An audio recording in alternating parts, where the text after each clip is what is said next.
Picture this, a massive stadium concert packed with absolute titans of rock, jazz, and folk, all performing at the absolute peak of their powers. It was an event that literally shifted the paradigm of live music forever. And yet, history has almost completely erased it. When I first dug into this story, it totally blew my mind, because it's the perfect example of how some of the most influential moments in pop culture can just slip right under the radar. Welcome to The Explainer. So, let's dive into the central mystery here. How on earth did a concert featuring Creedence Clearwater Revival, Miles Davis, and Janis Joplin just vanish? We're talking about the Summer Festival for Peace, August 6, 1970, Shea Stadium, Queens, New York. Given the sheer, staggering star power that walked onto that stage, it is wild that most of us have never even heard of it. Just look at this lineup for a second. It's unreal. You've got rock, jazz, blues, and folk legends all sharing one stage on a single day. You had CCR, who are arguably the biggest American rock band on the planet at the time. You had Janis Joplin pulling off a surprise reunion with Big Brother and the Holding Company. Paul Simon, jazz pioneers like Miles Davis and Herbie Hancock, hard rock heavyweight Steppenwolf, plus Sean Anana and Poco. It was just massive. Dozens of acts playing from 10 in the morning until almost midnight. So why the obscurity? Well, it comes down to one really shocking detail. Despite taking place at Shea Stadium, the exact same venue where the Beatles famously played just 4 years earlier, there is absolutely zero film footage of this concert. None. The cameras simply were not rolling. The only visual proof we even have today relies entirely on still photos taken by a few fans and press photographers. I mean, think about it. In an era where Woodstock had just been immortalized on film a year prior, not filming this practically guaranteed the whole thing would just fade away. Section 1. A radical new idea. The motivation behind the music. To understand how this all came together, you got to look at the organizers. You had Peter Yarrow from the folk trio Peter, Paul, and Mary, and a political campaigner named Phil Friedman. They came up with a concept that was actually revolutionary for the time. They wanted to harness the power of this music to make a real political statement and raise money. The date was no accident either. They specifically chose August 6, 1970, because it was exactly the 25th anniversary of the atomic bombing of Hiroshima. They'd actually run a successful winter festival for peace at Madison Square Garden earlier in January, so they rode that momentum, locked down Shea Stadium, and aimed for this massive all-day summer event to fund anti-war candidates. Now here is the crucial difference, the real game changer. Think about Woodstock in '69. Yes, it was the symbol of a generation, but fundamentally, it was a for-profit venture. Most of those artists demanded to get paid, but the Festival for Peace, totally different story. Yarrow and Friedman somehow convinced some of the biggest acts in the world to just donate their time. They performed entirely for free, strictly to raise money for a cause. This was a huge paradigm shift for the music business. Section 2. Clashing Vibes and Airplanes. The reality of Shea Stadium. Of course, high ideals don't always match up perfectly with reality, right? The day of the concert was honestly deeply chaotic. For starters, it was a visceral, logistical nightmare in the sky. Shea Stadium sat directly in the flight path for LaGuardia Airport, so all day long the deafening roar of low-flying commercial jets competed with and often completely drowned out the PA system. Just picture the frustration. You've got these absolute legends playing their hearts out while jet engines are just screaming overhead. And then, well, there was the crowd.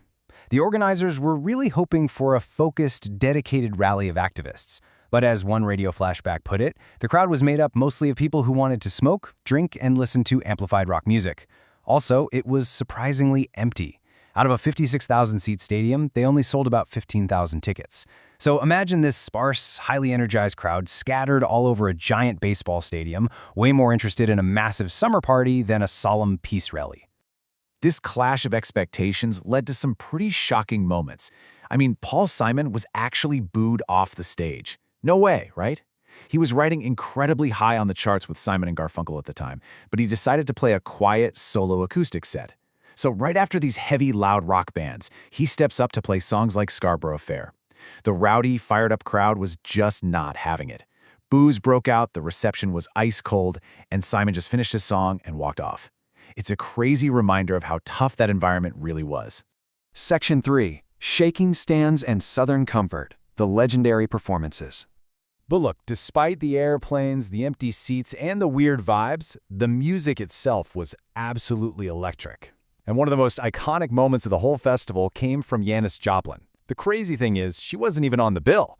She happened to be in New York for a TV appearance and just decided to surprise the crowd. She shows up, reportedly carrying a bottle of Southern Comfort, and takes the stage right at dusk. But the blinding stadium lights were glaring right in her eyes. So an agitated Yanis stops the show and literally demands, "Turn off the motherfucking baseball lights." The crowd goes wild, stamping and chanting along with her.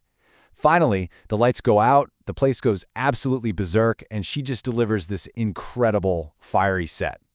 What adds a really heavy, tragic weight to that moment is the historical context. That surprise Shea Stadium set with Big Brother and the Holding Company ended up being one of Janis Joplin's final major public appearances. Just 2 short months later, the music world lost her completely. Knowing that, the fact that there is zero film of this dynamic performance is it's really heartbreaking. As the night wore on, things only got wilder. The Village Voice covered it and noted that the stadium stands were vibrating a full 5 or 6 inches with every beat. When heavy hitters like Steppenwolf and Creedence Clearwater Revival hit the stage for their closing sets, those 15,000 fans were stomping and dancing so hard that the physical concrete structure of Shea Stadium was literally bouncing up and down. They actually had to make frantic announcements over the PA system begging people to stop jumping because they were genuinely terrified the upper decks were going to collapse. Section 4. The Benefit Concert Blueprint. Why this forgotten day matters. Okay, so we've got this wild, unfilmed, chaotic day of airplanes and shaking concrete. Why does it actually matter today? Because Yarrow and Friedman set a completely new standard. Step 1, they proved, without a doubt, that the biggest artists on earth would voluntarily donate their time for a cause.